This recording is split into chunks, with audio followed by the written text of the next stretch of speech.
శివశంకర్ అనే వ్యక్తి బైక్ మీద పోతూ యాక్సిడెంట్ చేసిండు. ఫుల్ దాగి యాక్సిడెంట్ చేసి బైక్ మధ్యాహ్నం పడుతుంది. ఆ మధ్యాహ్నం పడకపోతే అసలు యాక్సిడెంటే కాకు. ఇలాంటి మనుషులు ఎంతమంది? వేల మంది. ఆ వేల మందిని తగ్గాలంటే ఏం చేయాలి? తల్లిదండ్రులుగా పోవాలి. తల్లిదండ్రులుగా పోయి ఏం చేయాలి?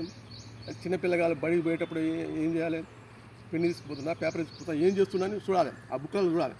చూసి మన సొమ్ము అయితే మనం తీసుకోవాలి, వాళ్ళ సొమ్ము అలిగియాలి. అది వాళ్ళ సొమ్ము అనుకో వెంబడి వాళ్ళకి ఇచ్చేసేయాలి. వాళ్ళ సొమ్ము ఉండొద్దు, వాళ్ళ సొమ్ము దరిద్రం అని చెప్పాలి. ఇంకోటి, ఇప్పుడు అబద్ధం చాలా దరిద్రం, ఇంటికే దరిద్రం అన్నమాట.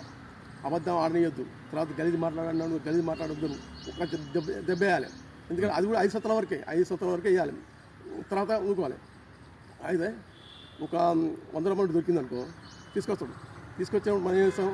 ఎక్కడంటాం ఆడ దొరికిందనగానే మనం తీసుకొని నేను ఇస్తా, పోయి దిలాడి ఇస్తావా అని చెప్పాలి. చెప్పగానే ఊరుకుంటాడు. అయితే ఏం చేయాలంటే ప్రకృతి వదిలిపెట్టాలి, దైవాన్ని వదిలిపెట్టాలి. ఇక అంతే.